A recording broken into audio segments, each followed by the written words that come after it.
Subhanallah walhamdulillah wa la ilaha illallah wallahu akbar. Subhanallah walhamdulillah wa la ilaha illallah wallahu akbar. A'udzubillahi minasyaitonir rajim. Bismillahirrahmanirrahim. Assalamualaikum warahmatullahi wabarakatuh. Alhamdulillahi rabbil alamin. Wassalatu wassalamu ala asyrafil anbiya'i wal mursalin wa ala alihi wa sahbihi ajma'in. Alhamdulillah, sahabat-sahabat yang dihormati lagi dikasihi. Assalamualaikum warahmatullahi wabarakatuh. Salam sejahtera buat kalian semua, rahman Allah dan keberkatan Allah kepada kalian semua. Masya Allah. Boleh jawab salam saya? Masya Allah. Saya pun nak doa daripada kalian. Saya mendoakan kalian dengan ucapan Assalamualaikum warahmatullahi wabarakatuh. Kesejahteraan dan Assalamualaikum, kesejahteraan ke atas kalian. Warahmatullahi wabarakatuh, rahman Allah dan keberkatan. Masya Allah. Terima kasih kepada yang menjawab. Waalaikumsalam, ada yang jawab. Maka doa saya itu dibalas dengan doa daripada kalian juga, iaitu sejahtera ke atas saya. Masya Allah, alhamdulillah. Begitulah greeting ataupun ucapan apabila kita sesama Islam bertemu ataupun memulakan bicara dengan permulaan doa. Hebat kan? Islam mengaturkan sebelum bercakap saling mendoakan dulu. Sebelum menyapa saling mendoakan dulu. Kita mulakan dengan Assalamualaikum. Waalaikumsalam. Ia adalah satu doa. Dan doa mukhul ibadah. Doa itu adalah kepalanya kepada ibadah.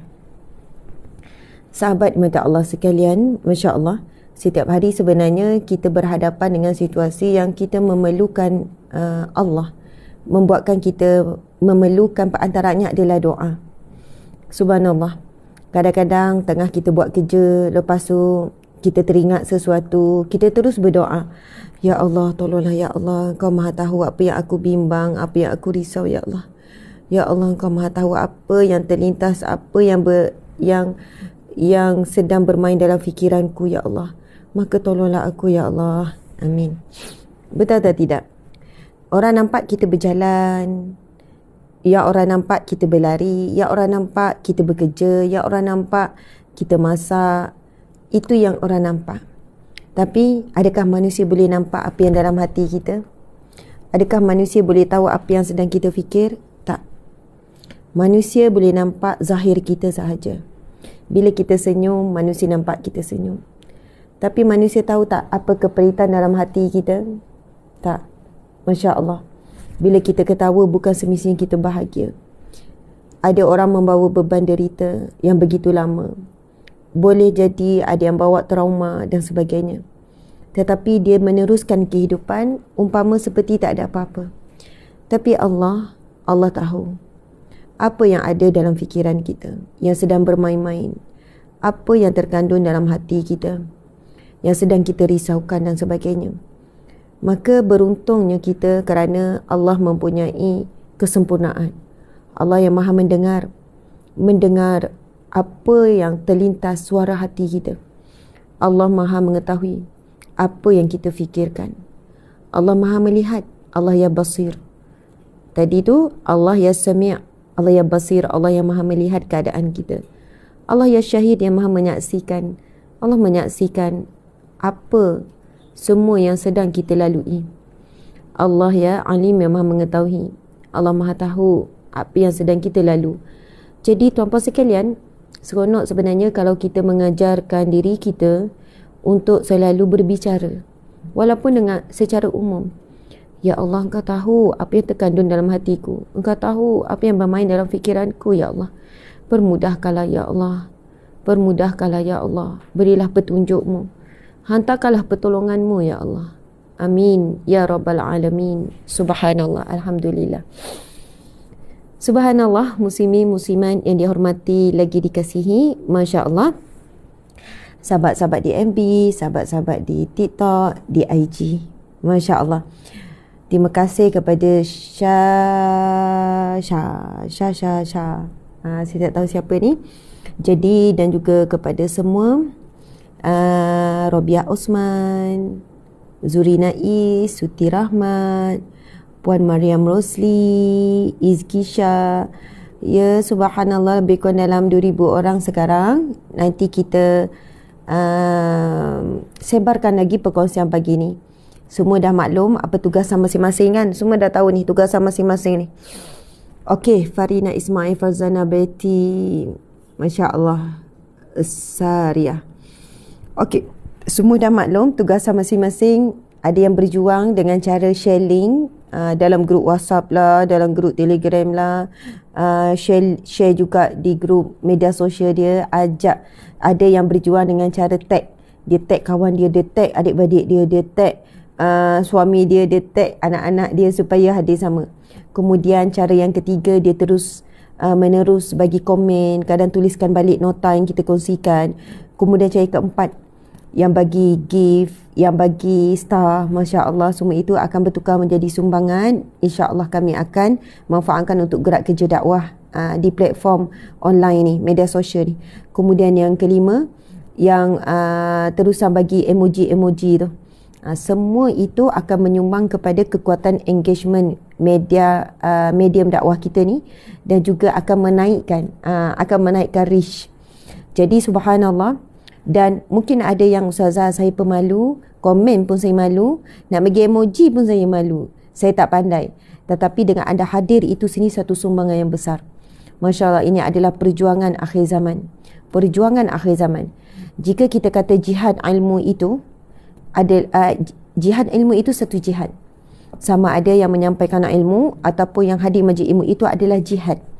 Maksudnya adalah satu perjuangan, yang mana perjuangan ini dimulakan oleh Nabi yang terawal, Nabi Adam AS. Kemudian kita umat akhir zaman, iaitu Nabi Muhammad SAW. Apakah perjuangan Nabi Muhammad yang kita boleh teruskan? Bukan semua perjuangan Nabi Muhammad kita dapat, kita mampu untuk sambung. Subhanallah. Contoh dalam bidang perjuangan Nabi dalam bidang pemerintahan, perjuangan Nabi dalam bidang ketenteraan. Tetapi dalam bidang ilmu, Nabi perlukan orang-orang yang menyampaikan ilmu dan orang yang mencintai ilmu. Subhanallah. Jadi kita meneruskan salah satu daripada laluan ataupun jalan perjuangan Nabi SAW. Jadi jalan perjuangan ini tidak akan pernah terhenti walaupun kita mati. Sebab setelah kita mati, ada orang yang akan sambung lagi sampai hari kiamat. Tapi untungnya kita yang berada di jalan perjuangan ini, walaupun setelah kita mati, subhanallah, insya-Allah pahala tetap mengalir. Ketika di alam barzah kita tidak mampu lakukan apa-apa, tetapi pahala mengalir daripada jalan laluan yang kita pilih, yang kita cuba usahakan, iaitu di laluan medan ilmu, jihad ilmu. Sahabat-sahabat yang dihormati lagi dikasihi, Nabi SAW bersabda, "Man salaka tariqan yaltamisu fihi ilman sahalallahu lahu tariqan ila jannah." Barang siapa yang menempuh jalan menuntut ilmu, maka Allah akan permudahkan, sahalallahu lahu, Allah akan mudahkan, Allah akan buang kesukaran untuk menuju ke syurga. Allah permudahkan jalan-jalan ke syurga. Jadi alhamdulillah. Terima kasih semua sahabat dengan peranan masing-masing. InsyaAllah semoga platform dakwah online ini, tadi saya nak sebut macam ni, bila kita sebut jihad ilmu, maka di manakah medan jihad tersebut? Kalau jihad kepimpinan, medan dia dalam politik, di situ ada jihad. Ketenteraan ada jihad. Sekarang Masya Allah, bila sebut tentang jihad ilmu, di manakah platform, di manakah dia punya tapak? Maka kita dapati hari ini platform terbesar untuk kita menyambung perjuangan di medan ilmu adalah di media sosial. Bahkan ia diperakui oleh seluruh alim ulama kontemporari, ulama zaman kini. Betul, majlis ilmu masih lagi berlangsung di universiti, di sekolah menengah, sekolah rendah, di tadika. Semua ada proses menimba ilmu. Itu proses menimba ilmu, belajar ilmu. Tetapi proses menyebarkan ilmu, yang paling utama, platform paling utama sekarang adalah media sosial. Bila kita buat satu majlis ilmu di masjid, contoh di dewan, di kompleks, kebanyakan yang hadir adalah orang-orang baik yang nak jadi lebih baik. Subhanallah. Tetapi ramainya orang yang sangat jauh daripada agama Islam. Orang yang memang tidak terfikir pun nak cari ilmu, nak dekat dengan Allah, nak kembali kepada agama. Tapi apabila ramainya mereka yang buat perkongsian, video-video pendek, kuliah secara online, maka apabila melintas-lintas, dah ramai yang jumpa saya, dia kata, "Ustazah, saya mula hadir majlis ilmu sejak daripada PKP. Bila berlaku PKP, bila berlaku kena tidak boleh keluar, Allah memerap kita, Allah memaksa kita berdiam di rumah." Dia kata, "Ustazah, itulah permulaan saya hadir majlis ilmu cara online. Selama ni scroll je, skip je. Tetapi rupanya dengan musibah COVID-19 itu, alhamdulillah saya hadir majlis ilmu. Dan ramai juga yang cerita, Ustazah, daripada nak bercerai tak jadi bercerai. Sebelum itu macam-macam masalah ni, rupanya dengan hadir majlis ilmu, bertambah ilmu, maka tipu daya syaitan kita boleh tepis. Api kemarahan yang syaitan cuba bakar, kita boleh jadi sejuk daripada suluhan ilmu." Masya Allah. Sahabat-sahabat yang dihormati lagi dikasihi, sekarang kita akan mulakan majlis ilmu kita. Permulaannya kita akan baca suratul Fatihah sama-sama, ya. A'udzu billahi minasyaitonir rajim. Bismillahirrahmanirrahim. Alhamdulillahi rabbil alamin. Ar-Rahmanir-Rahim. Maliki yaumiddin. Iyyaka na'budu wa iyyaka nasta'in. Ihdinas siratal mustaqim.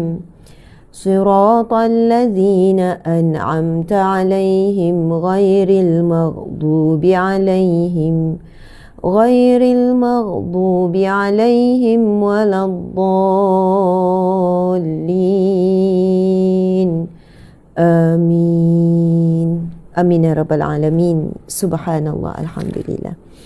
Muslimin muslimat yang dikasihi, yang disayangi, yang dirindui, Masya Allah, mudah-mudahan kasih sayang dan rasa rindu dalam hati kita ini kita bertaut kerana Allah Subhanahu Wa Taala. Ada yang tanya, Ustazah,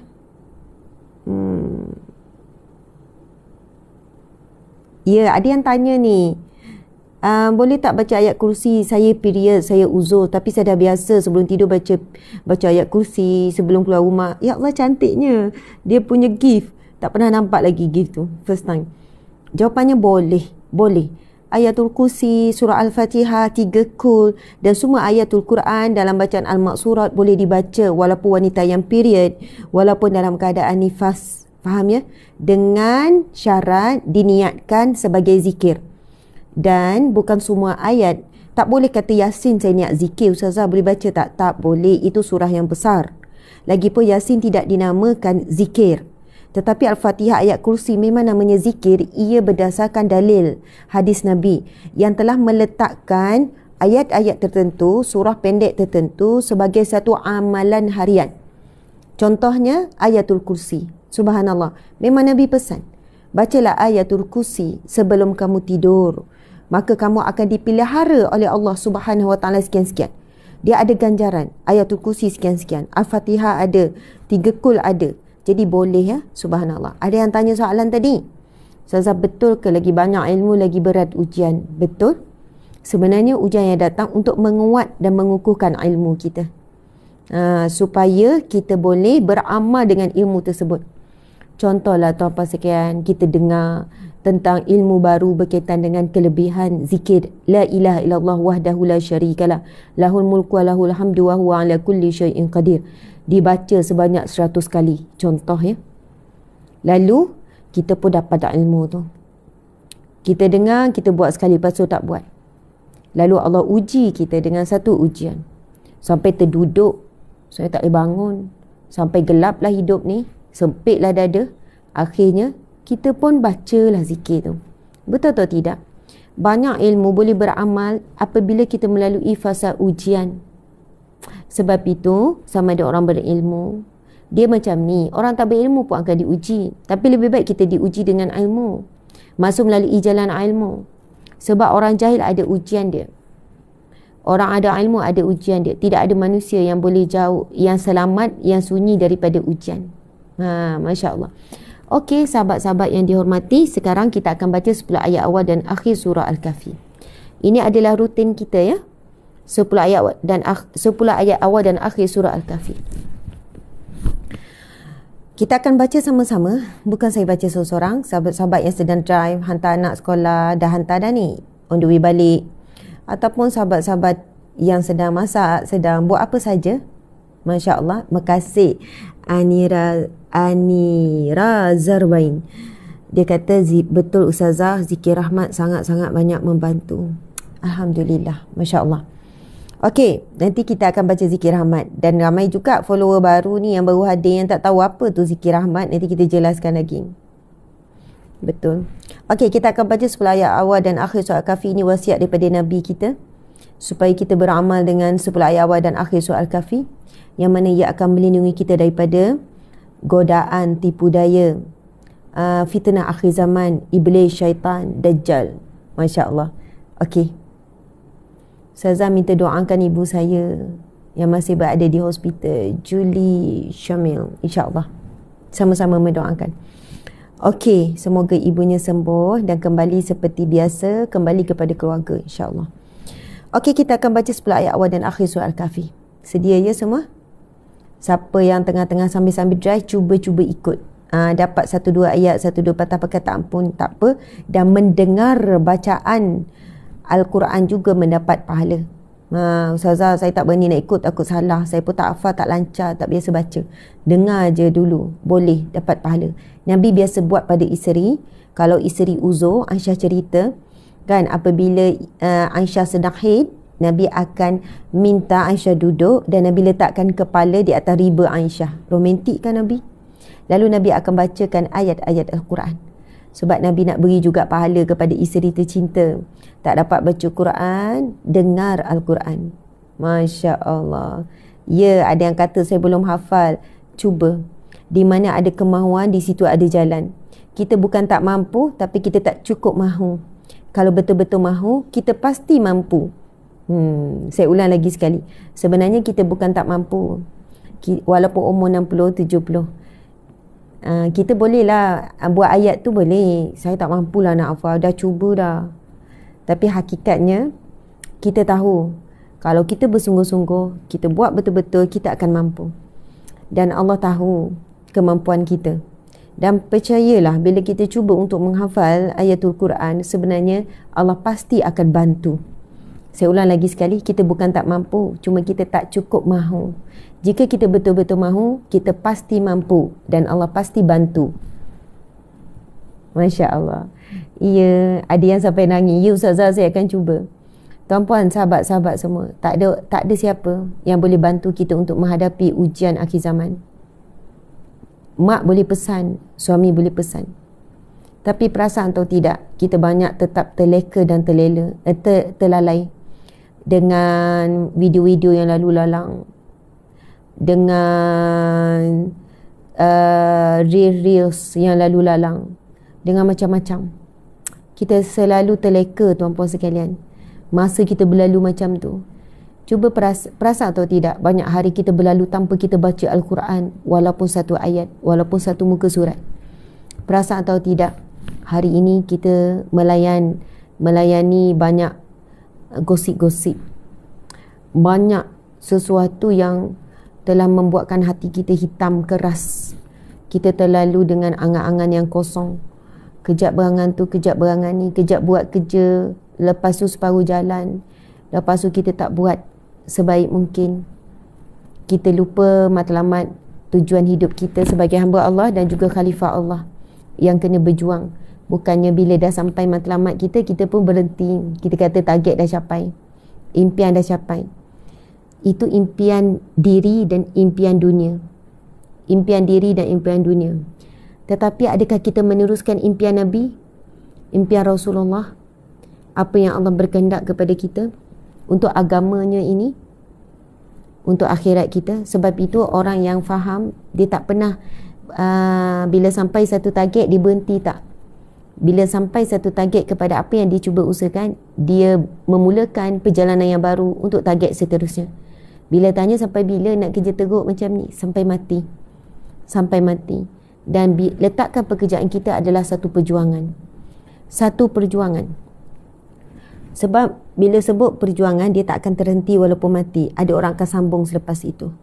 Mesti fikir, bukan saya nak suruh semua jadi orang-orang yang luar biasa, orang hebat, orang terkenal, bukan. Tuan-puan sekalian, contoh, anda seorang suri rumah.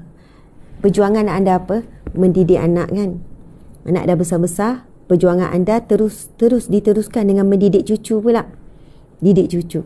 Subhanallah. Mana yang dapatlah cara jauh. Bukannya mak dah selesai dah, mak dah penat dah didik korang ni, anak tu pandai lah didik, macam tu. Tak. Tapi si nenek ni terus doa untuk cucu. Bila jumpa cucu sekali-sekala, dengar bacaan cucu. Mai sini Wan nak dengar baca Al-Fatihah. Bukan Wan ni pandai beli makanan je, jajan je, nak gembirakan cucu, belikan mainan je, tak. Tetapi Wan ni tahu perjuangannya untuk mendidik generasi bukan berakhir dengan nak. Itu maksud saya, perjuangan ni sesuatu yang kita buat tidak akan terhenti sampailah mati. Lepas itu akan diteruskan lagi. Masya Allah. Didik anak, cari rezeki untuk bantu orang. Bagus sangat. Okey, sahabat-sahabat yang dirahmati Allah sekalian, kita akan mulakan baca surah Al-Kahfi ni. A'udzu billahi minasyaitonir rajim. Bismillahirrahmanirrahim. Alhamdulillahilladzi anzala ala abdihil kitaba wa lam yaj'al lahu 'iwaja qayyiman liyunzira ba'san shadidan min ladunhu wa yubashshiral mu'minin الذين يعملون الصالحات أن لهم أجرا حسنا ماكثين فيه أبدا وينذر الذين قالوا اتخذ الله ولدا ما لهم به من علم ولا لآبائهم كبرت كلمة تخرج من أفواههم إن يقولون إلا كذبا فلعلك باخع نفسك على آثارهم إن لم يؤمنوا بهذا الحديث أسفا إنا جعلنا ما على الأرض زينة لها لنبلوهم أيهم أحسن عملا وإنا لجاعلون ما عليها صعيدا جرزا أم حسبت أن أصحاب الكهف والرقيم كانوا من آياتنا عجبا إذ أوى الفتية إلى الكهف فقالوا ربنا آتنا من لدنك رحمة وهيئ لنا من أمرنا رشدا ربنا آتنا من لدنك رحمة وهيئ لنا من أمرنا رشدا ربنا آتنا من لدنك رحمة وهيئ لنا من أمرنا رشدا Rabbana, wahai Tuhan kami, atina, kurniakanlah buat kami, min ladunka rahmah, daripada sisimu rahmatmu, wahayyi lana, sempurnakanlah bagi kami, min amrina, dalam setiap urusan kami, rasyada, petunjukmu yang jelas. Amin ya rabbal alamin. Subhanallah. Ada yang tanya, Asmaul Husna belajar hari apa? Hari Jumaat. Hari ini kita baca kitab Riyadhus Shalihin. Okey, sekarang kita akan baca 10 ayat yang terakhir surah Al-Kahfi. Auzubillahi minasyaitanirrajim.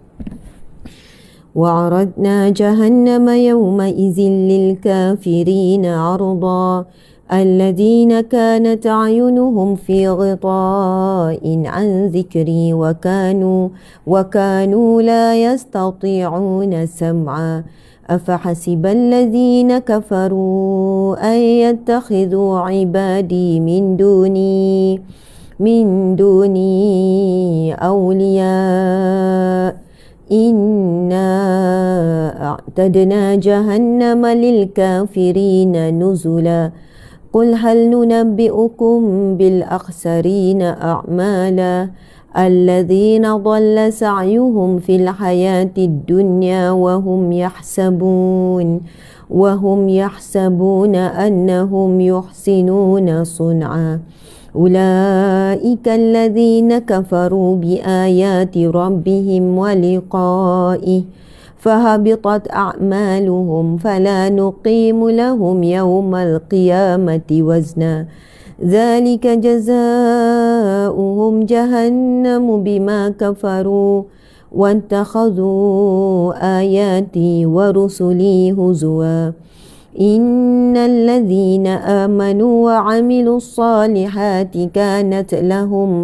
كانت لهم جنات الفردوس نزلا خالدين فيها لا يبغون عنها حولا قل لو كان البحر مدادا لكلمات ربي لنفد البحر قبل أن تنفد كلمات ربي ولو جئنا بمثله مددا قل إنما أنا بشر مثلكم يوحى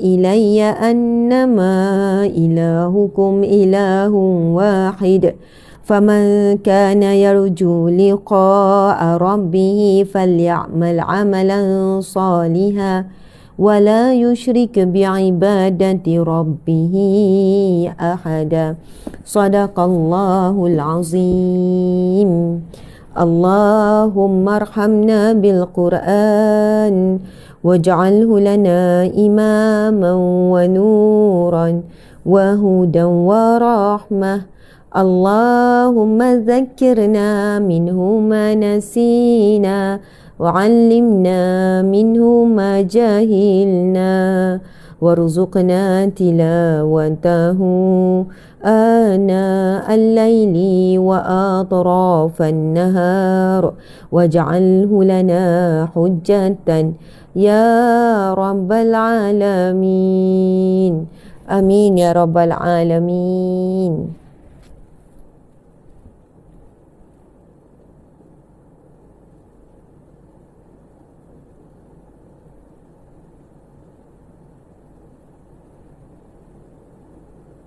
Masya Allah, banyak soalan. Tapi bagus-bagus soalan ni.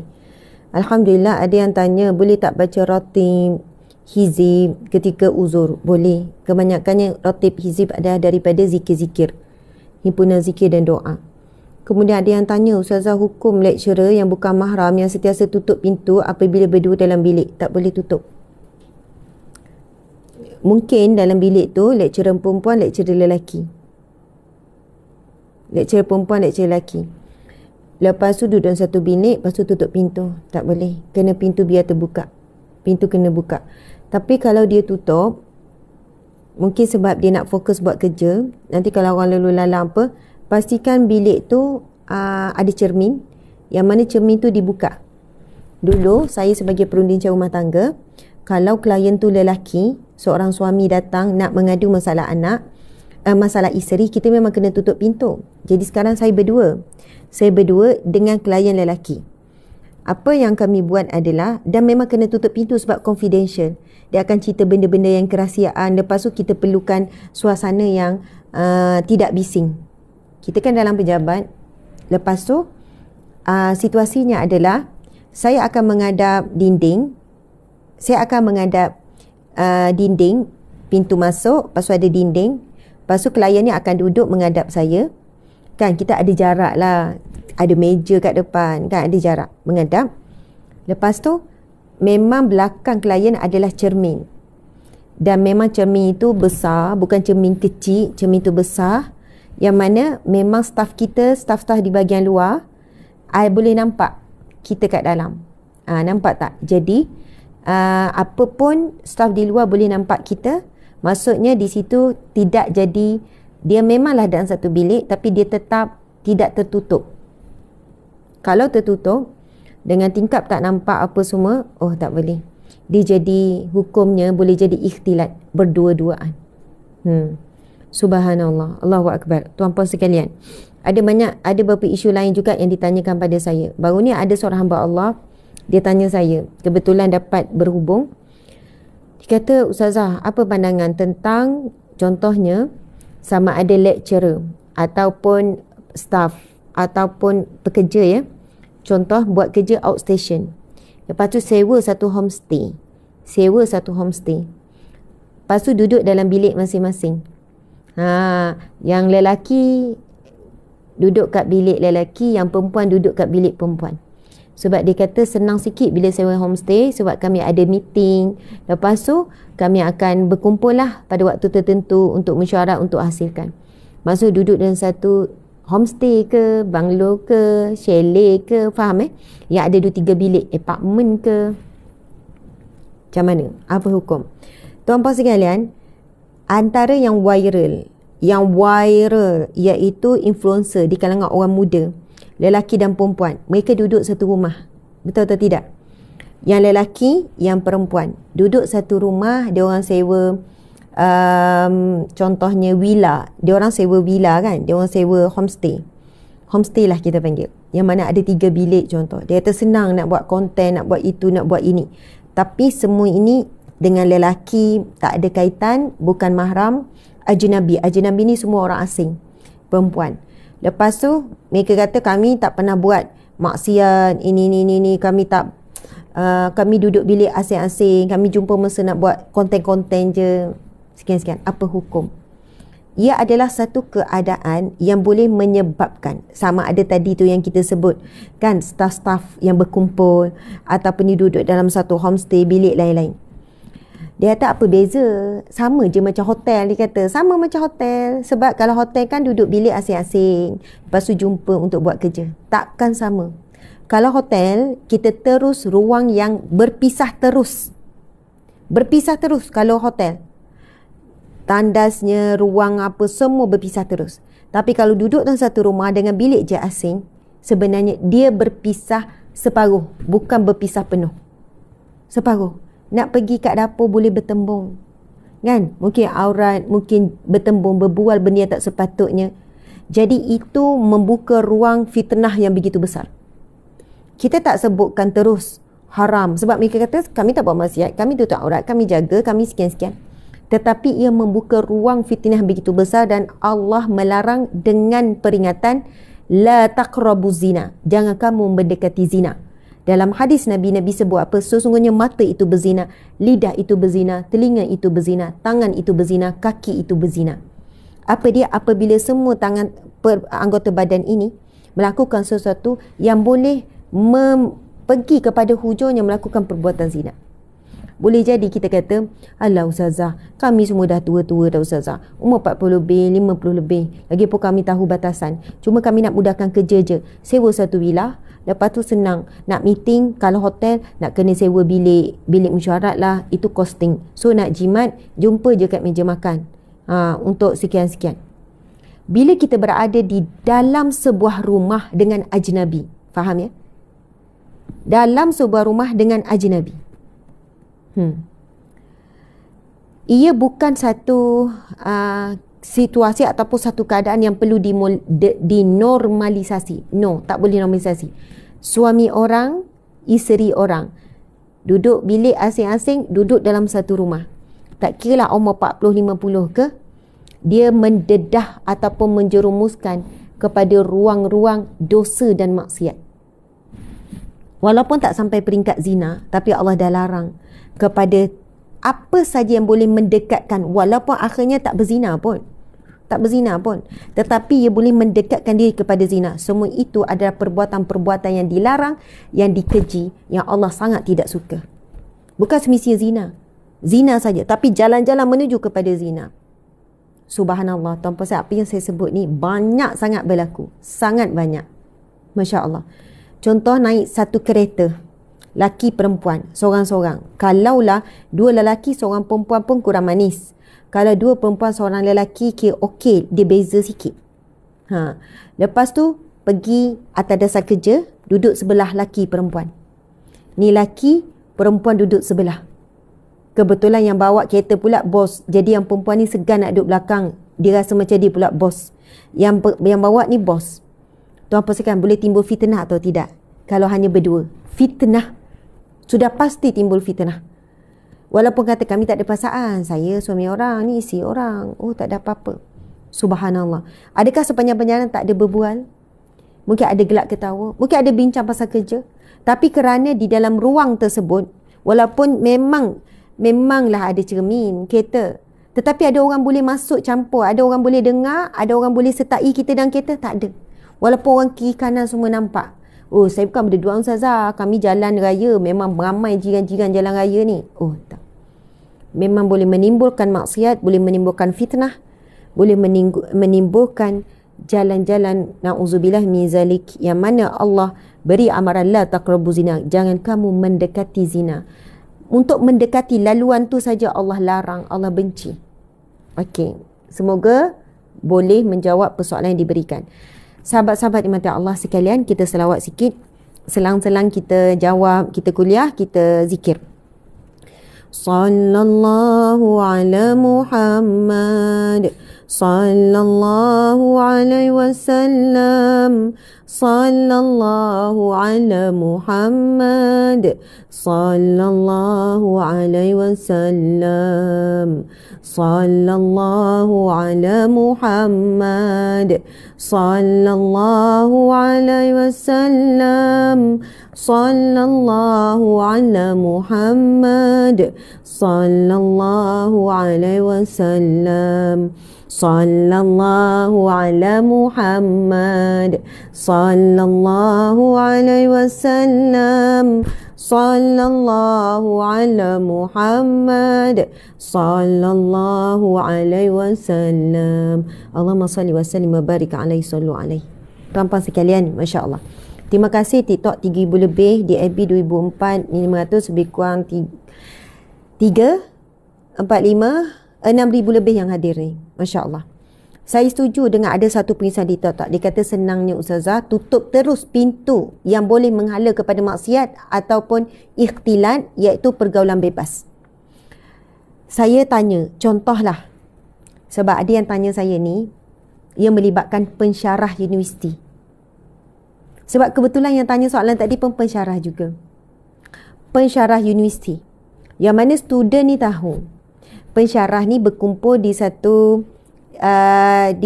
villa untuk siapkan, mungkin ada kita panggil grant sekian macam tu lah. Lepas tu student ni mungkin dipanggil untuk buat-buat ni. Dan mungkin dia adalah researcher, pembantu kepada kajian tersebut. Lalu dia kata dah tak sedap hati. Saya kata kenapa? Sebab disewa satu rumah, bukanlah besar sangat, tujuannya untuk siapkan kajian tersebut. Jadi duduk bilik asing-asing, laki, perempuan. Ini bukan orang yang tidak ada background agama ni. Lepas tu, apa yang berlaku tuan-puan sekalian? Bila time makan, makanlah sama-sama kat dapur. Bila time nak tengok TV, nak rehat-rehat, lepaklah sama-sama. Betul atau tidak? Sebab bukannya dalam setiap bilik tu ada TV. Bukan macam hotel, satu bilik ada TV masing-masing. Kadang-kadang dia kata bila malam nak pergi keluar ambil air, bertembung pula dengan staf lelaki, dengan researcher lelaki. Lepas tu kadang nak terus buat sombong, macam tak kena, bertegur siapa, jadi borak. Cari alasan untuk borak. Kononnya, macam mana status setakat ni, perkembangan. Mula-mula borak tu lama-lama pergi kepada peribadi. Nampak tak? Jarum halus syaitan sangat jelas. Jarum halus syaitan sebenarnya sangat licik. Daripada zahir nampak, oh bukannya 2 orang, kita berlima. Kan? 3 lelaki, 2 perempuan. Kalau berdua tu baru betul. Syaitan ni dia punya tipu daya, dia akan bagi kita ni beri alasan, cari hujah untuk membenarkan apa yang kita buat. Tapi hati tak pernah menipu. Mesti ada rasa bersalah. mesti ada rasa ragu-ragu. Okey, masa kerja tak rasa ragu-ragu. Tapi masa bertembung dan berborak, mesti ada rasa bersalah. Kalau suami aku tengok lah, orang lain duduk dalam bilik, kita berdua kat ruang tamu. Duduk jauh, sofa sana satu, sofa sini. Kebetulan masa lalu, kita seorang mula-mula tengok TV. Lepas tu tiba-tiba ada yang keluar, aku sukalah cerita ni, boleh tumpang. Tumpang je lah, tak ada masalah. Dah jadi berdua di satu ruang, walaupun ada orang lain dalam bilik. Maksudnya, yang terbaik adalah tutup terus ruang tersebut. Tutup terus ruang-ruang tersebut daripada awal lagi. Tidak boleh bersetuju. Kalau ada orang nak jaga, kalau ada orang yang macam tu, tak apa, kamu duduklah. Saya sewa tempat lain. Nanti kalau ada mesyuarat, ada perbincangan, panggil saya datang. Kena tegas. Dia tanya, Ustazah, macam mana saya nak buat? Dia kata, kalau kamu betul nak jaga syariat, nak jaga diri, kamu sewa tempat yang dekat ke, ikutlah mini hotel ke, ataupun hotel yang tak ada bintang ke. Bila time meeting, mesyuarat, baru kamu pergi. Tapi Ustazah, belanja Ustazah, saya pun bukan dibayar mahal sangat. Saya jawab, Allah Subhanahu Wa Taala, hadis Nabi kata, barang siapa yang meninggalkan sesuatu kerana Allah, Allah akan menggantikan yang lebih baik daripada apa yang ditinggalkan. Contoh, kalau duduk situ, dia dapat jimat 500. Sebab bila dia duduk kat luar, dia kena bayar sekian-sekian. Sehari 100 lebih, 200 lebih. Jadi untuk 2-3 hari sekian-sekian. Bila kita meninggalkan sesuatu yang Allah tidak suka kerana Allah, maka Allah akan gantikan dengan yang lebih baik dari apa yang hilang daripada kita. Yang tu kena yakin. Tapi tak ramai yang mampu buat. Sebab ia akan menguji dulu pengorbanan kita. Keluarkan duit sendiri, pinjam duit mak ayah ke. Ia menuntut pengorbanan dulu. Lalu bila Allah melihat kita yakin dengan janji dia, Allah melihat kita buat apa yang Allah suka, tinggal apa yang Allah larang. Bukan hanya dengan kata-kata tapi dengan perbuatan. Maka akhirnya Allah berikan ganti yang lebih baik berganda-ganda selepas itu. Masya Allah. Boleh faham ya, sahabat-sahabat mata Allah sekalian? Terima kasih. Ada pejuang di TikTok kata, jom likes. Ya. Antara pejuang TikTok adalah mereka ni like nak capai 1 juta.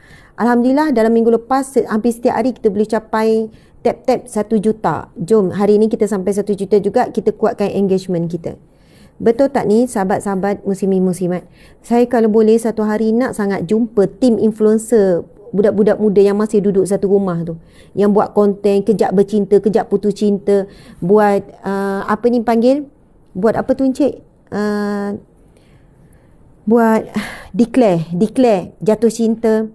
Lepas tu adalah plot twist sekian-sekian, tolak cinta terang-terangan. Diorang tu duduk satu rumah kan, duduk satu rumah tapi duduk bilik asing, buat konten. Ramai pula yang tengok. Sekali dia buat ratus ribu, sekejap dia tempoh berapa jam 100,000. Remaja ramai sangat yang follow mereka, yang tengok. Allahu Akbar. Saya tak nak sebut kumpulan apa, influencer mana, influencer muda-muda remaja ni. Perbuatan anda ada perbuatan yang diharamkan oleh Allah Subhanahu Wa Taala. Perbuatan yang membawa kepada maksiat. Perbuatan anda telah mengajak ramai muda-mudi hidup dalam khayalan, hidup dalam noda dan dosa. Bergurau senda, bertempuk tampar, berbual, bercakap benda-benda yang boleh jatuhkan maruah sebagai Muslim. Cakap perkara-perkara dengan pertuturan kata-kata yang sangat tidak baik, yang jijik, yang dipertontonkan kepada khalayak. Pergaulan bebas di antara lelaki dan perempuan. Allahu Akbar tuan-puan sekalian. Masya Allah. Bila kita sebut influencer, influencer ni adalah orang yang berpengaruh. Maksudnya mereka boleh mempengaruhi orang lain. Dia ada follower, dia ada pengikut. Saya nak baca satu hadis Nabi SAW. Nabi bersabda, barang siapa yang menganjurkan sesuatu kebaikan lalu diikuti. Ini, hadis ini sangat dekat, sangat rapat kepada para influencer, sama ada di kalangan selebriti, artis, ataupun tiktokers, youtubers. Tak kira lah siapa ni. Tak kira siapa. Nabi SAW bersabda, barang siapa yang menganjurkan, dia buat satu kebaikan, lalu orang nampak, orang tengok, orang contohi dan orang ikut buat, dia akan mendapat pahala yang sama seperti mana orang buat.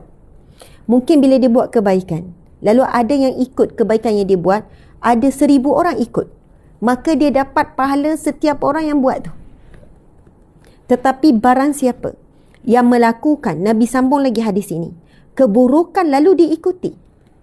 Dia buat keburukan, dia tunjukkan, lalu dipengaruhi, lalu orang buat. Dia akan menanggung dosa untuk setiap orang yang buat. Tuan-puan sekalian, memang syok lah nampak. Dikenali, masyhur, ramai follower. Buat saja satu video, terus dalam berapa jam naik ratus ribu. Memanglah syok. Dapat duit daripada YouTube, dapat duit daripada monetize, dapat duit daripada gift-gift dan sebagainya. Syok lah, tuan-puan dimati Allah sekalian. Tapi ingat, apa yang sedang tersebar luas adalah dosa yang dia tidak akan mampu menanggung. Dosa sendiri kita tak mampu nak tanggung, apatah lagi nak menanggung dosa perbuatan buruk disebabkan terpengaruh dengan apa yang kita buat.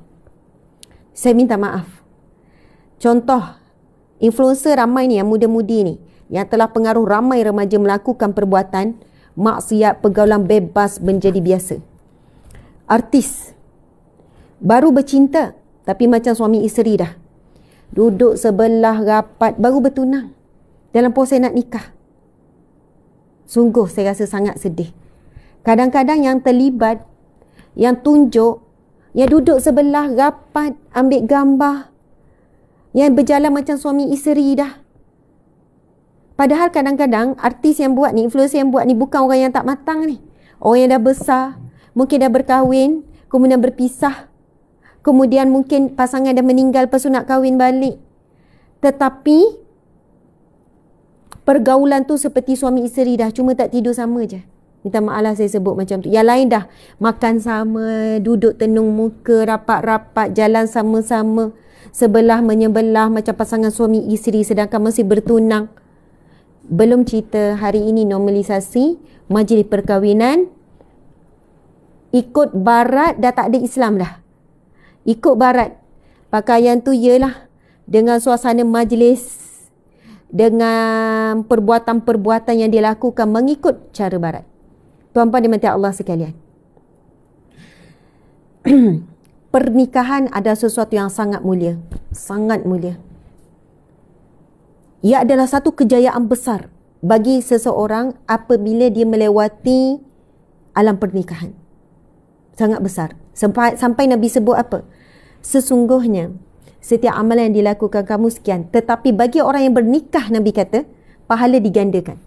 Orang yang sebelum nikah pahala solatnya begini, lepas nikah pahala solatnya berganda. Tapi jangan pula orang yang belum bernikah rasa macam, gini aku tak bernikah. Bukan tak nak nikah, tapi tak ada orang nak. Acilah, pahala lebih orang bernikah. Bagi orang bujang, dia ada pahala yang lain. Dia ada pahala yang lain. Pahala sabar dia, mungkin dia pahala berbakti pada ibu bapa, dia mesti ada bahagian pahala yang lain. Kenapa pahala tertentu bagi orang yang bernikah lebih daripada orang bujang?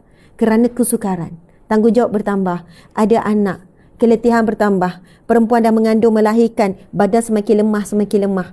Jadi bila dia solatnya tu dalam keadaan lemah berbanding orang bujang, dia tidak melalui fasa kelemahan seperti ibu mengandung, melahirkan dan sebagainya. Adalah kisah-kisah cabaran-cabaran bila suami isteri sekian-sekian kadang ada konflik tapi tetap solat. Ada ujian-ujian bagi orang yang berkahwin menyebabkan bila melakukan ibadah pahalanya berganda. Dan banyak lagi kelebihan pernikahan di dalam Islam, dan tidak ada sistem perkahwinan ataupun pernikahan yang lebih indah, lebih baik, lebih mulia daripada pernikahan yang dianjurkan dalam Islam.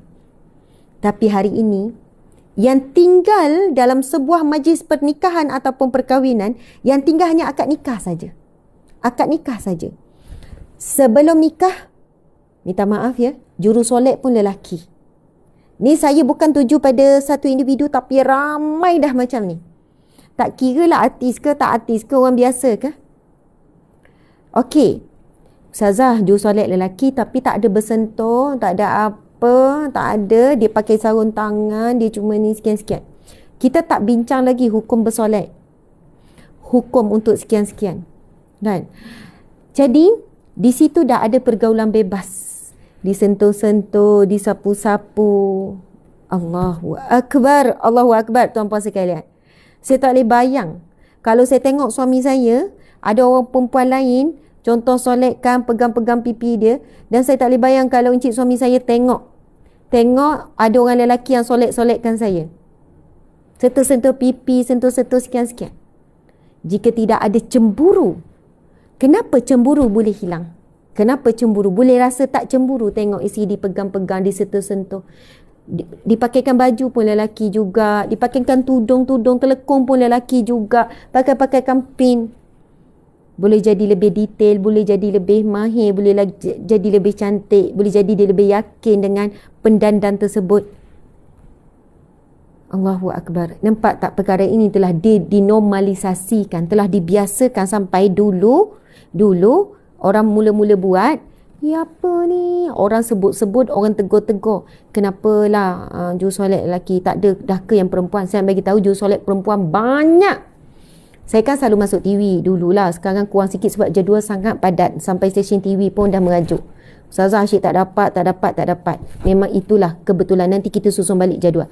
Tapi pengalaman saya ya, bila nak masuk TV, memang mereka nak solat. Sebab dia kata, ustazah, cahaya memang terang, begini-begini, kau tak nampak muka ustazah, gini. Dan Alhamdulillah, berapa stesen TV, saya kata saya tak nak solat dan mereka boleh terima. Okey ustazah. Bahkan dia orang dah tahu ustazah tak nak solat. Memang masuk TV tanpa solat. Tanpa apa-apa. Cuma saya touch up dah sikit, pakai bedak sikit, pakai ni sebab supaya tak nampak kusam. Dia orang nak pakai gincu, saya kata tak apa. Kau dah tanya kenapa ustazah? Nampak pucat, suami saya tak bagi. Saya bagi jawapan, suami tak bagi, mak tak bagi. Saya selalu bagi dua jawapan tu. Minta maaf, mak saya tak bagi.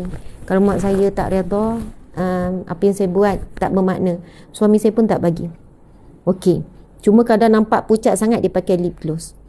Maksudnya, pengalaman saya bila masuk tu, boleh saja negotiate. Dan kebanyakan, Alhamdulillah, bila dia tahu kita perempuan, semua jurusolat perempuan. Semua jurusolat perempuan. Tuan-puan, maksudnya jurusolat memang ramai. Perempuan memang ramai.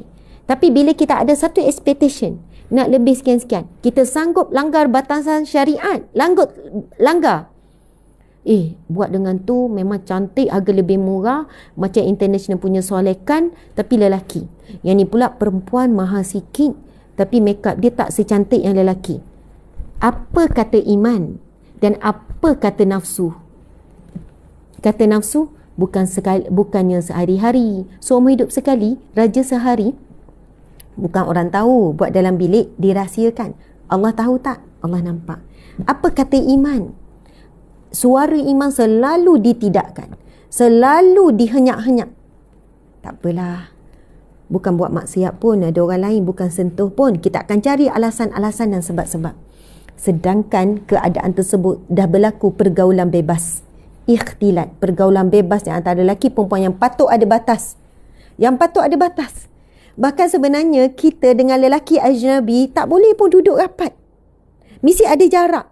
Kalaupun nak ambil gambar, jarak 1 jengkal ke 2 jengkal ke. Tapi sekarang kau nak ambil gambar, kalau trip-trip bisnes lah, kumpulan-kumpulan lah apa, rapat-rapat selfie. Allahu Akbar, suami orang, isteri orang. Sebab dalam satu perjuangan katanya.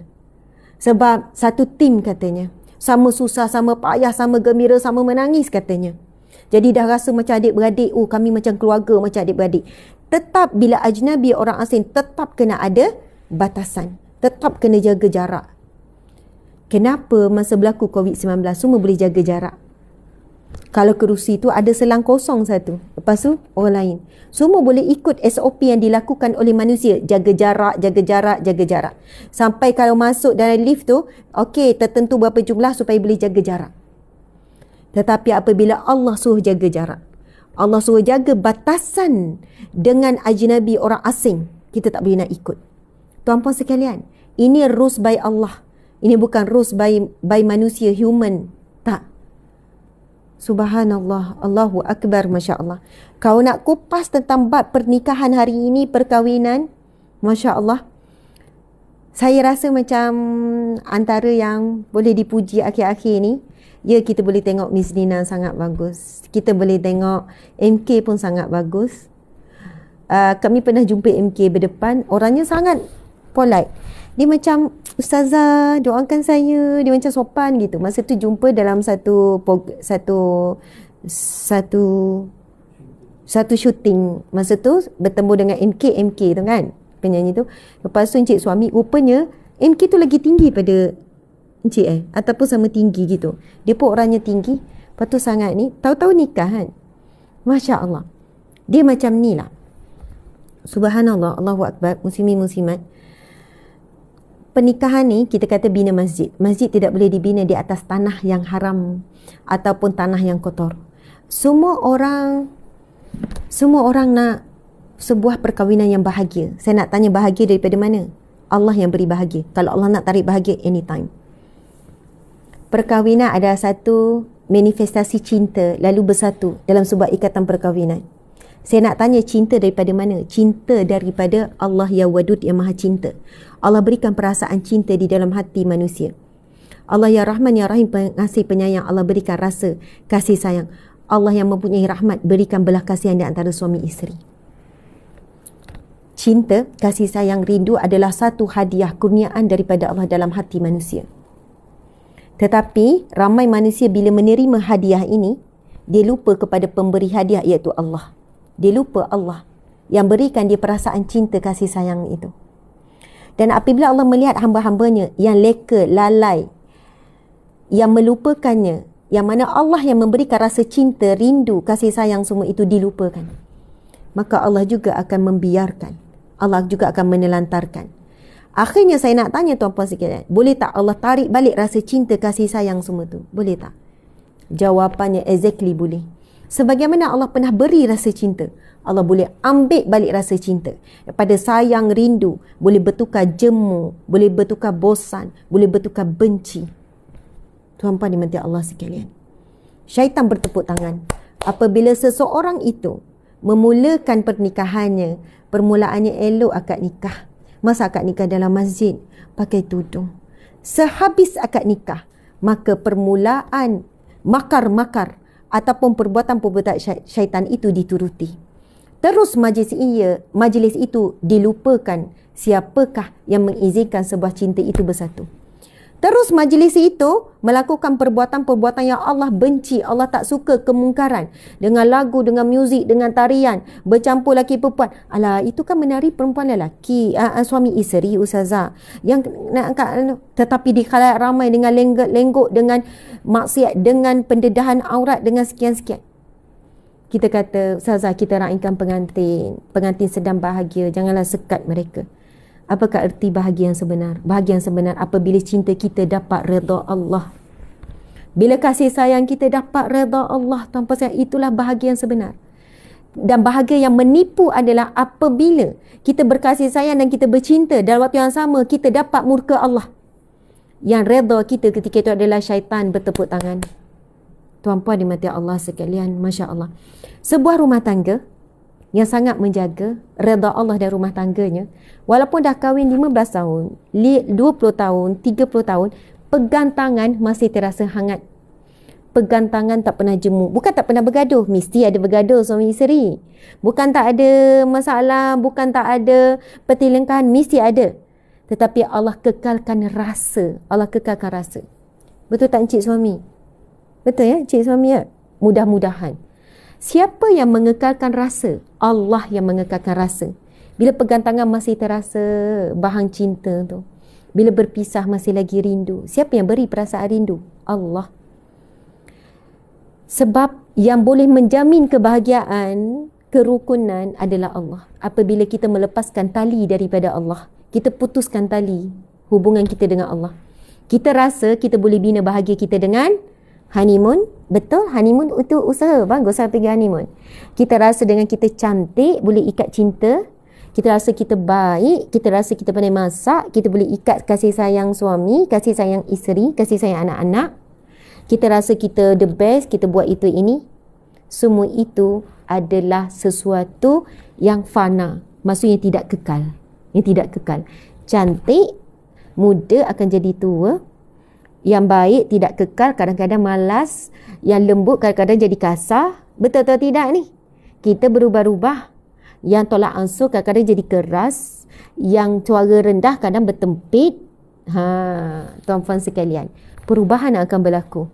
Tahun demi tahun, dapat anak, konflik bertambah, ada tekanan kewangan, ada ujian daripada luar, berlaku fitnah, campur tangan keluarga, ujian macam-macam akan datang dalam hidup kita, dalam sebuah rumah tangga. Tetapi apabila Allah yang menjaga, ada malaikat yang bersama dalam proses, dia macam ni isteri, suami. Bila dia dapat bertemu? Bila dapat bertemu? Apabila letak Allah paling utama. Bila Allah paling utama. Jadi gaduh, konflik, masalah, tapi mereka tetap jaga salat, jaga hubungan dengan Allah. Buat sesuatu dalam rumah tangga mesti fikir Allah redha ke tak. Kalau nak pergi bercuti tapi tempat ni campur maksiat, Allah tak redha, so kita cancelkan tempat ni. Contohlah, kita boleh elak maksiat walaupun tempat macam ni. Okey, semua fikir tentang boleh tak. Okey, nak pergi dating tapi restoran ni tak ada halal, lepas tu ragu-ragu walaupun orang kata sedap, jadi tak pergi. Nampak tak? Jadi pasangan suami isteri buat sesuatu mesti fikir, halal tak? Boleh tak? Dalam agama syariat. Maksudnya ini pasangan suami isteri yang mesti letakkan Allah. Jadi bila begini, dia akan sentiasa bertemu dalam urusan makan, letak Allah kan tengah. Bertemu dalam urusan untuk beli rumah, untuk buat pinjaman, contohlah ambil yang syariat, mesti dia selalu bertemu. Hujungnya mesti bertemu. Sebab apa? Bila letak Allah. Tapi bila tak letak Allah, dia jadi macam ni, masing-masing berdiri atas diri sendiri, buat keputusan atas fikiran sendiri. Dia jadi macam ni. Ini saya, subhanallah, saya sebut ni sebagai perumpamaan lah. Kalau letakkan Allah, dia akan selalu bertemu. Walaupun gaduh apa semua, akan bertemu juga. Tapi kalau tak, dia macam ni. Ada bertemu tak? Bertemu. Berkasih sayang, mesra, peluk-peluk, bercinta, kan? Ada surprise semua. Tetapi ikatan itu adalah ikatan yang rapuh. Sesiapa yang mengikat kasih sayang cinta bukan mendahului cintanya Allah, maka ikatan itu rapuh. Dia boleh patah bila-bila masa. Tapi bila diikat dengan tali Allah, Allah yang akan jaga. Allah hantar malaikatnya untuk memelihara hubungan ini. Rumahnya dihantar malaikat rahmatnya. Tuan-puan sekalian, Allahu Akbar, Allahu Akbar. Apa yang saya kongsikan ni lebih kurang dalam 7,000 yang hadir ini. Subhanallah. Sebab ramai orang muda, ramai ibu bapa yang mendengar. Nasihat sebaik mungkin kepada anak-anak.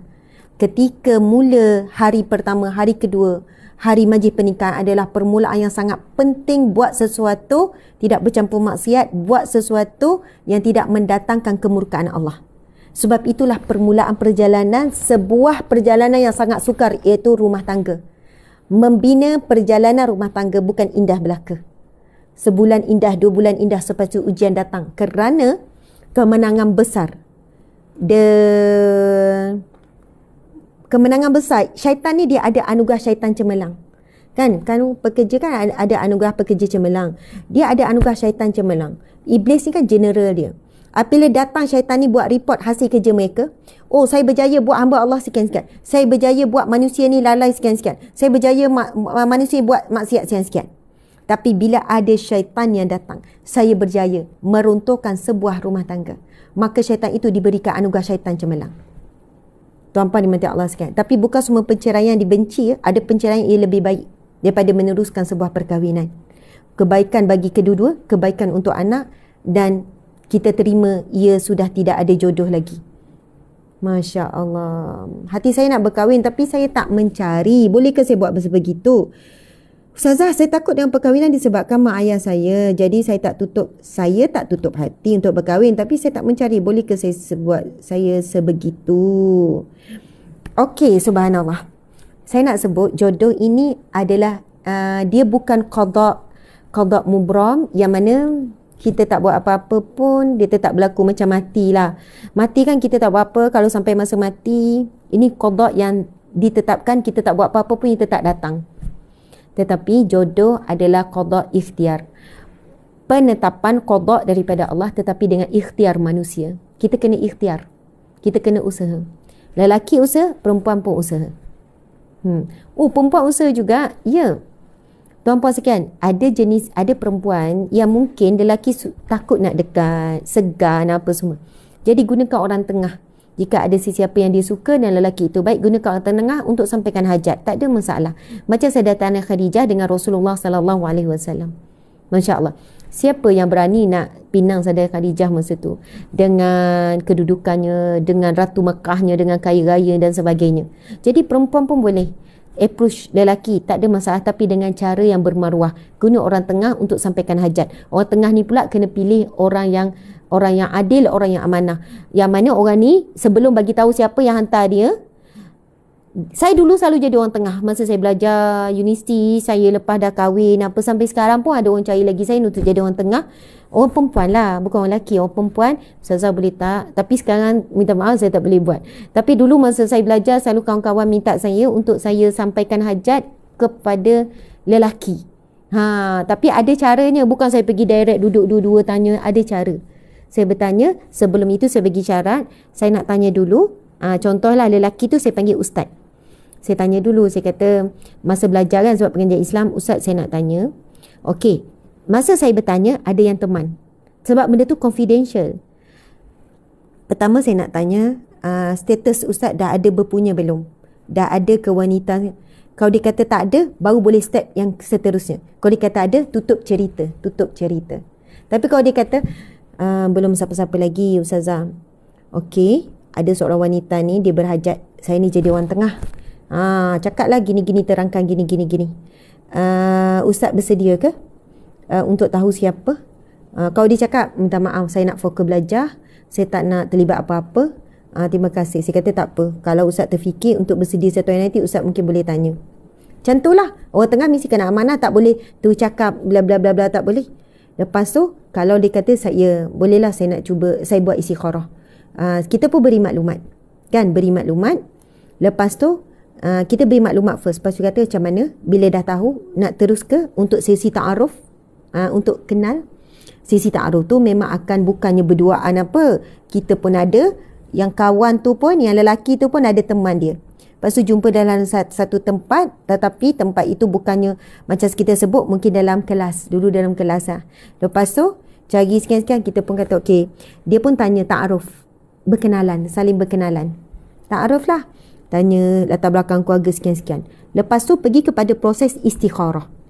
Okey, mungkin ambil masa 2 minggu untuk istikharah, boleh tanya pendapat keluarga juga. Dan ada perjanjian. Jika tidak pergi lebih daripada ni, maksudnya kita panggil baik muslim. Jika tak lebih daripada itu, maksudnya tak jadilah hubungan. Wajib masing-masing jaga kerahsiaan sampai mati. Saya kena jaga rahsia, sahabat ni jaga rahsia. Boleh jadi kena reject. Contohlah lelaki ni tak nak, reject.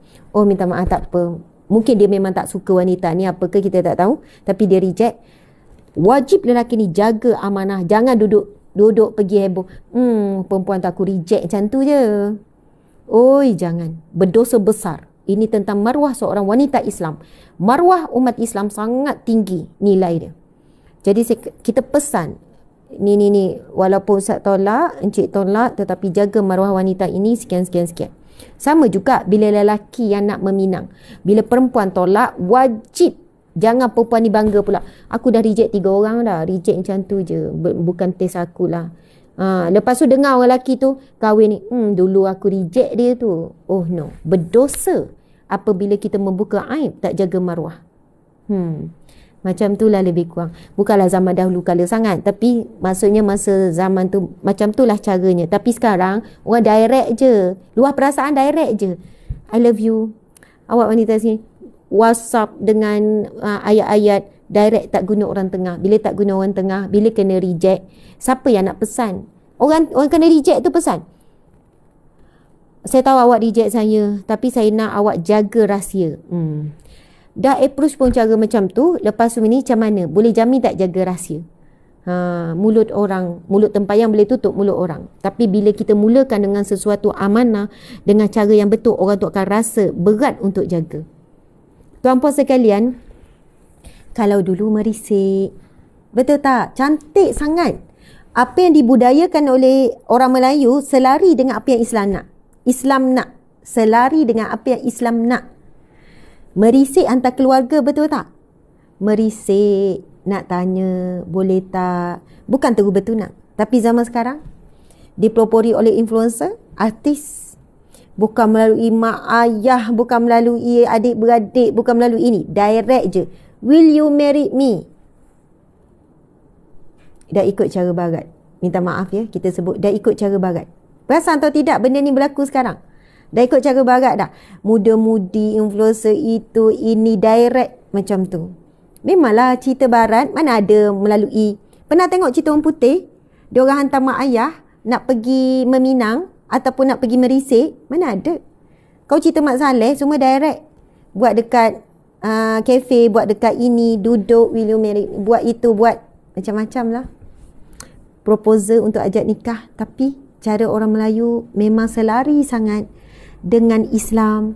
Hantar orang tua, kalau orang tua dah meninggal, hantar adik-beradik ataupun kawan yang bawa hajat, bawa ada sikit cincin, nak bagi tahu hajat nak meminang, kan? Belum minang tapi hajat dulu nak bina hubungan ni. Oh, manis sangat, cantik sangat, subhanallah.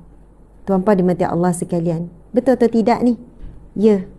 Jadi kepada siapa yang dengar, sama ada ibu ayah ataupun orang yang bakal kahwin, orang muda, anak muda, tolong dalam fikiran jangan terpengaruh dengan apa yang dilihat di media sosial. Jangan terpengaruh. Kita tengok, kita pun tak keji, kita pun tak hina, kita pun tak mampu nak cakap apa, kita diam, tapi kita berdoa. Tetapi tanam dalam fikiran, esok bila tiba masa untuk aku, untuk diriku, bila tiba masa nak berkahwin, berkenalan, mesti nak ikut cara yang Islam suka, iaitu ada sifat malu. Ada sifat malu. Al-haya'u minal iman. Malu itu sebahagian daripada iman. Orang beriman mesti ada sifat malu. Sebenarnya nak nikah ni, malu tuan-tuan sekalian. Sebelum nikah, jumpa perasaan yang paling cantik dan paling indah, pasangan bercinta ada rasa malu. Jumpa malu, nak tengok muka pun malu. Ya Allah, malunya segan. Nak bertetap mata, malu. Sebab belum halal, belum kahwin. Perasaan tu yang paling mahal yang tak ada dalam pasangan perkahwinan hari ini. Sebab belum kahwin dah makan berdua-dua, tenung-tenung, share air, gelak-gelak ketawa dah bebas, boleh borak sampai 1 jam 2 jam luah perasaan, boleh jalan dah pipin tangan, dah buat lebih daripada tu, dah naik motor sekali, dah. Tetapi sebenarnya perasaan malu-malu pengantin tu, yang itulah paling mahal tu, apa sekian, berdebar-debar, kali pertama nak pegang tangan, nak bersentuh, kali pertama nak bertentang mata, nak borak dekat. Itulah kemanisan yang tidak akan ada kecuali pada orang yang berjuang, tidak buat apa yang Allah larang sebelum nikah. Saya nak sebut, cinta yang tersekat, nikmatnya sangat hebat. Nak cakap sayang rindu, nanti dulu, belum kahwin, belum halal. Nak pegang tangan, nanti dulu, belum kahwin, belum halal. Banyak ekspresi cinta dia tersekat. Dia nak cakap sayang rindu apa, tapi belum halal lagi, belum suci, belum ni lagi. Sekat-sekat. Dia macam empangan. Empangan kenyek, empangan tu kan dia empang air, betul tak? Dia empang air. Akhirnya boleh jana tenaga elektrik. Boleh ada tenaga yang luar biasa yang keluar daripada empangan air yang ditahan tu, dikepung tu, keluarlah tenaga elektrik. Betul atau tidak? Tetapi bila kita ada pasangan cinta membuat-buat tapi ditahan, nak cakap rindu sampai mengalir air mata. Dulu masa cik suami saya ada urusan di keluar, masa saya pun sempat zaman tersebut, melalui proses tersebut, masa bertunang mesti dah ada rasa cinta rindu. Tapi rasa cinta, rasa rindu, tapi kan sebab saya memang putuskan hubungan. Saya kata nanti bila kahwin, lepas setahun saya belajar Mesir, lepas tu barulah kita boleh berhubung betul-betul. Kadang mari perasaan rindu, syaitan kan. Kadang tu mungkinlah perasaan rindu, teringatnya rasa nak berhubung, rasa nak bercakap, rasa orang bercinta memang macam tu. Dia rasa macam dapat dengar suara sekejap pun jadilah macam tu lah. Tapi tahan dulu, ngalir air mata, tahan sampai macam tu lah kan. Lepas tu, ya Allah, Engkau Maha mengetahui bahawa perasaan rindu ini benar, ya Allah, ya Allah. Lepas tu baca Al-Fatihah, contohlah, ya Allah, sampaikanlah rasa rindu ini, ya Allah. Ya Allah, mohon Engkau redha dengan perasaan rindu ini. Macam tu lah. Tapi nak dilepaskan, saya dah letak syarat masa tu. Tak boleh dah tempoh tunang sebut rindu ke, sayang ke, tak boleh. Walaupun ada, biar perasaan tu dalam. Tunggu. Sebab belum tentu dia jadi suami kita, belum tentu kita jadi isteri dia. Biarlah perkataan-perkataan yang mahal ini kepada orang yang layak saja. Saya sebut cinta yang tersekat, nikmatnya sangat hebat. Bila lepas dah nikah, empangan rindu, empangan cinta itu akan dilepaskan. Dan tenaga itu boleh kekal dalam tempoh yang lama. Tenaga itu boleh kekal dalam tempoh yang lama. Kepada siapa yang dah buat maksiat sebelum nikah ya. Belum nikah dah buat semua. Belum terlambat. Sebab ada ramai yang tanya, Ustazah, sekarang ni kami bercinta, semua benda kami buat. Cuma tak berzina je. Yang lain semua buat. Jadi kami tak payah nikah Baik kami bina hubungan baru yang tak ada buat maksiat. Saya kata tak. Boleh teruskan. Tapi taubatan nasuha, taubat sungguh-sungguh. Dan berhenti buat semua perkara. Berhenti cakap benda yang seksual, benda lucah-lucah dengan pasangan. Buat angan-angan itu, cakap benda-benda pelik-pelik. Berhenti bertemu. Kalau sebab bertemu tu lah tak boleh elak pegang tangan, tak boleh elak nak usap-usap. Berhenti bertemu. Kalau nak bertemu kena ada ahli keluarga. Buat peraturan. Mudah-mudahan Allah benihkan kembali cinta yang sebenar. Bukan cinta berdasarkan hawa nafsu. Tuan puan sekalian, cinta boleh datang kerana hawa nafsu. Boleh datang pada nyalaan syaitan. Cinta yang sejati datang daripada ilahi, yang datang dengan para malaikat yang membawa rasa cinta, rindu dan sebagainya. Subhanallah, alhamdulillah, wala ilaha illallah, wallahu akbar. Tuan-puan sekalian, sebelum kahwin, syaitan dia membakar api cinta. Rindu, sayang, tak boleh duduk tanpa dia. Satu hari tak dengar suara dia, tak boleh ni. Pagi-pagi mesti nak mesej dia dulu. Awak apa khabar? Good luck. Awak pembakar semangat saya. Kerja pun satu hari senyum, bersemangat. Sebab dapat kata-kata motivasi. Memang syaitan akan memperindahkan. Tetapi sebaik akad nikah, syaitan akan bertukar rupa. Menjadikan hubungan itu derita. Dia akan bertukar watak. Dia akan berusaha. Daripada sebelum itu meluap rasa cinta rindu. Tiba lepas kahwin, rasa jemu, buat hal masing-masing, tengok TV, asyik gaduh, panas, semua benda-benda yang serasi sebelum kahwin jadi semua jadi punca gaduh. Saya perundi-cara rumah tangga, tuan-puan sekalian. 4 tahun saya bagi ketua unit bicara. Saya handle masalah rumah tangga, warga emas, orang pertengahan dan juga orang yang baru kahwin sebulan 2 nak cerai. Setiap hari 5-6 kes saya handle. Itu cerita pada 2008 sampai 2013. Saya kerja sebagai kaunselor perundi cara rumah tangga di Jabatan Agama dan kes sangat tinggi, sangat banyak. Saya bercakap daripada experience yang pelbagai. Daripada latar belakang, pelbagai latar belakang, daripada kes-kes VIP, kes itu, kes ini. Sebab itu, apa yang saya cakap bukan saya andaian, tuan-tuan sekalian. Bila ada pasangan baru kahwin, 3 bulan datang nak bercerai, saya akan tanya, sebelum kahwin kamu buat apa? Kamu dah buat apa sebelum kahwin? Apa kaitan Ustazah? Kami nak cerai, kami dah tak rasa tak serasi. Kamu bercinta berapa lama? 4 tahun. Masa bercinta kamu buat apa? Apa kaitan ni Ustazah? Pemudahkan je lah. Kami nak pergi mahkamah, kami dah setuju untuk kahwin. Berapa habis itu kahwin? Mak ayah, siapa yang terlibat, keluarga dan sebagainya. Dulu memang kami loving couple, sekian. Okey, saya kata, saya akan mudahkan urusan kamu nak berpisah sebab suka sama suka kan. Saya tak boleh nak halang. Tapi boleh tak dalam tempoh 2 minggu ni, kita akan jumpa lagi. Ketika itu saya akan buat surat ke mahkamah untuk bersetuju kes ini cerai cara baik. Tak boleh ke hari ni? Diorang dah tak sabar dah ni. Tak boleh ke hari ni Ustazah? Kami dah setuju. Terus saya bagi surat. Sebab masa saya amalan ketika saya jadi pengacara dulu ni, cerita ni, mana-mana kes untuk didaftarkan di mahkamah syariah ketika itu, mesti kena ada surat melalui runding cara dulu. Jadi diorang pergi mahkamah patah balik ke Jabatan Agama. Tapi sekarang amalan tu diorang boleh terus direct ke mahkamah walaupun tak ada surat. So mereka perlu sangat surat melalui saya. Kes ini disokong untuk meneruskan prosedur prosedur bagi enakmen sekian-sekian. Cerai cara baik ke, fasah ke, huluk ke. Sebab mahkamah tak sempat nak bagi khidmat nasihat. Kamu datang untuk pergi bercerai, mahkamah proceed je.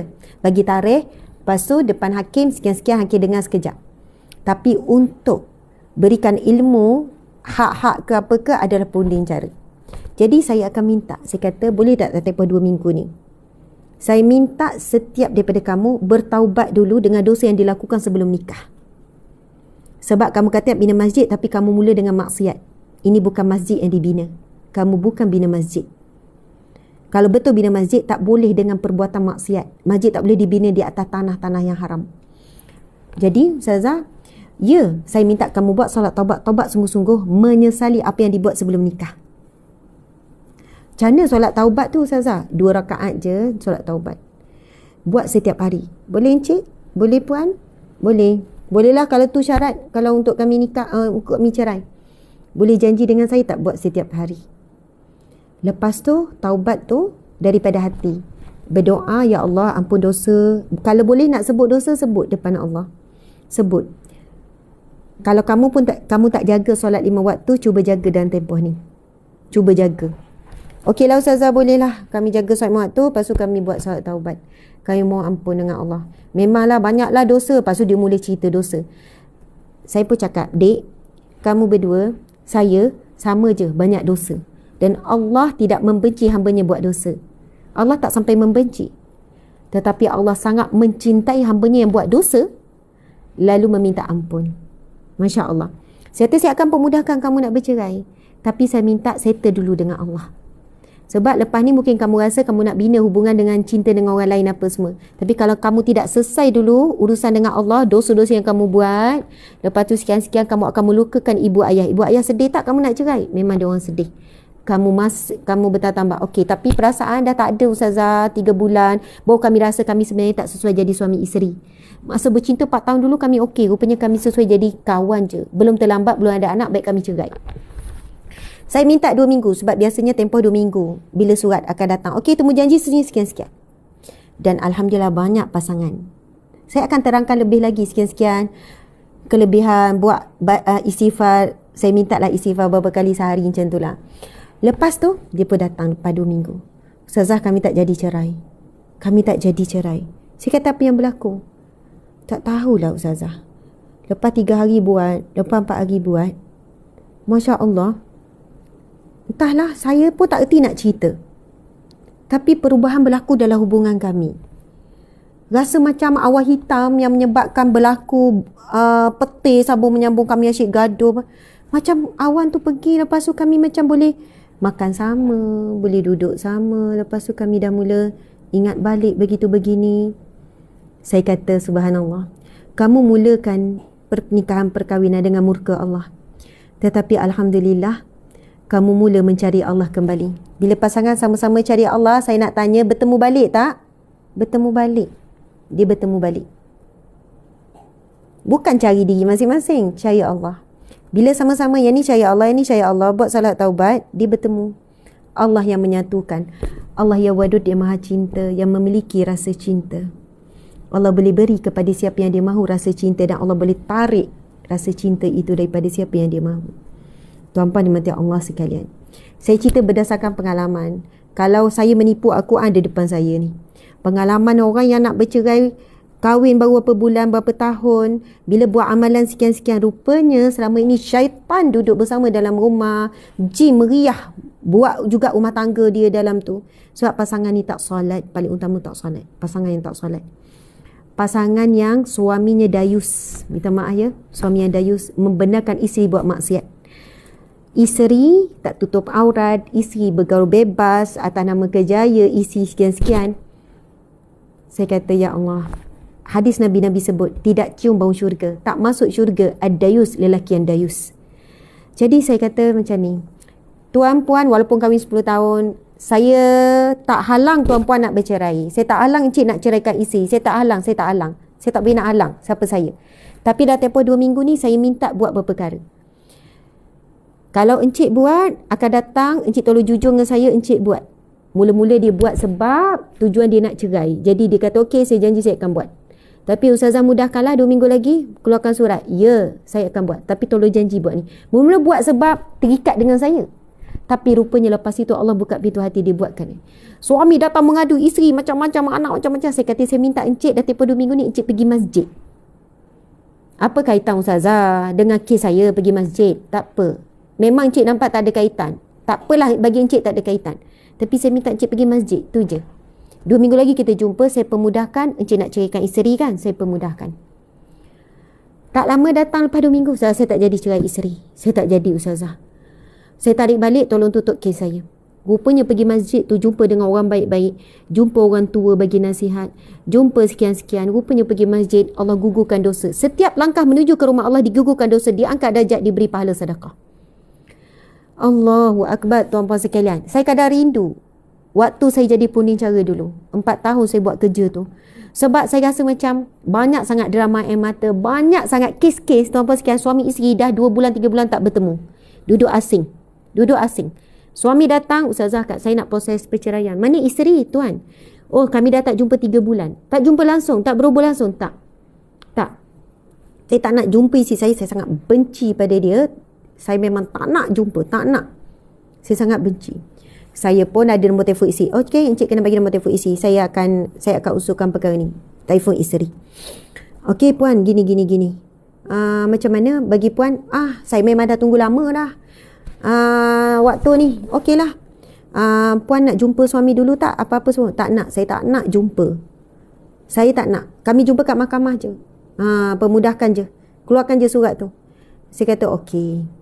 Tapi puan, sebelum pergi mahkamah, puan kena datang jumpa saya dulu. Untuk sekian-sekian. Saya pun minta juga dengan lelaki, suami. Okey encik, tapi saya buat waktu yang sama. Ni saya cerita pengalaman saya buat waktu yang sama. Tapi dua-dua tak tahu mereka akan bertemu. Dah ada anak kecil lagi 2 orang. Contoh ni antara KK yang saya ingat ya. Tapi bukanlah exactly, tetapi apa yang saya ingat. Lepas tu, isteri pun masuk dulu, duduk dalam bilik. Lepas tu saya pun, staff pun bagi tahu, Ustazah, dia dah datang. Dah saya bagi tahu staff yang kat luar, kamu jangan bagi tahu yang isteri dia ada. Kamu jangan bagi tahu. Lepas tu, tiba suami tu datang. Saya kata, okey encik, sila masuk. Kita nak bincang sikit. Proses permohonan cerai. Lepas tu, tiba-tiba duduk dalam bilik. Mereka pun saling tengok. Dah tak jumpa berbulan kan? Tak berhubung kan? Tak nak bincang. Diorang pun saling tengok. Macam orang lain. Isteri tengok suami, suami tengok isteri. Lepas tu, ini antara kenangan yang saya pernah tengok depan mata saya. Bila masing-masing tengok tu, tanpa saya cakap apa-apa, diorang terus, isteri pergi salam. Lepas tu suami terus peluk, cium dahi, nangis-nangis dua-dua. Dua-dua nangis. Sampai diorang nangis-nangis. Saya kata, sabar puan, sabar cik, saya ada kat sini ni. Hormat sikit saya ni. Macam tu lah. Jangan romantik sangat. Lepas tu saya kata, apa cerita sebenarnya?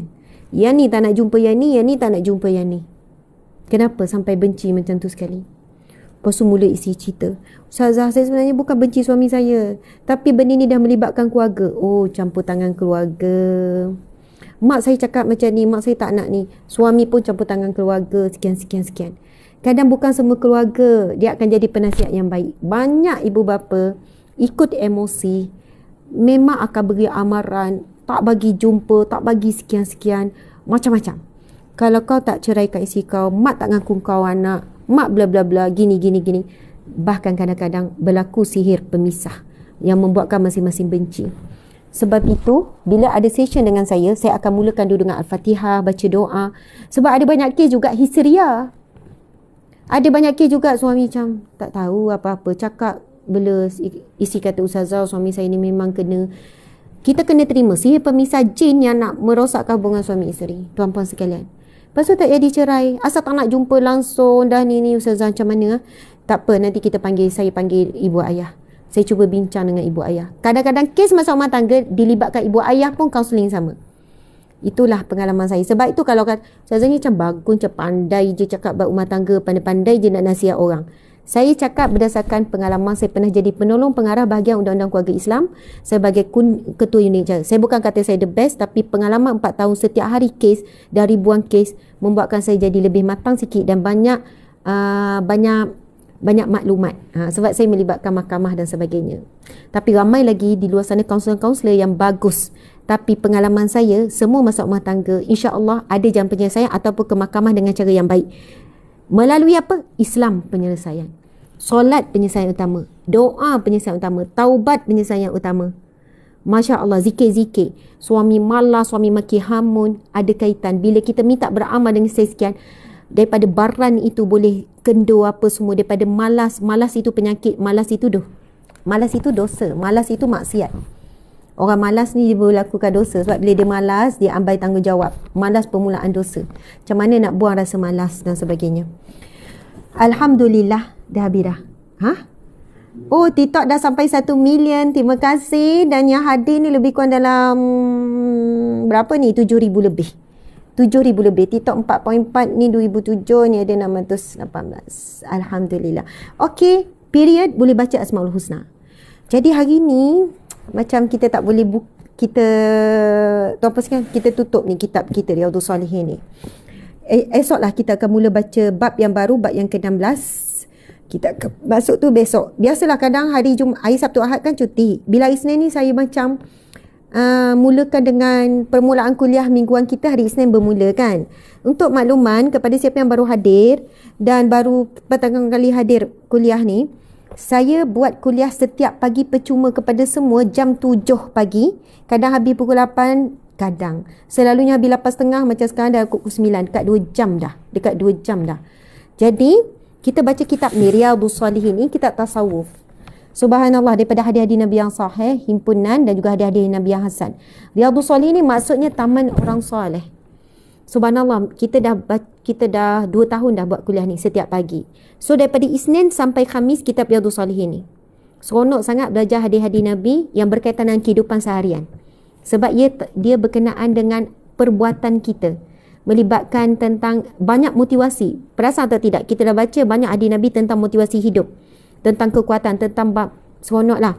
Lepas tu hari Jumaat kita tadabbur Asmaul Husna. Orang uzur boleh baca Asmaul Husna. Orang uzur boleh baca Asmaul Husna. Tak ada masalah. Itu zikir nama-nama Allah. Jadi kuliah kita sampai di sini sahaja. InsyaAllah kita bertemu lagi pada pagi besok. Jemputlah hadir setiap pagi jam 7 sambil-sambil buat kerja, pasang earphone sambil-sambil. Jangan terhalang kerja pula. Saya sambil masak, buka je voice tu kuat-kuat.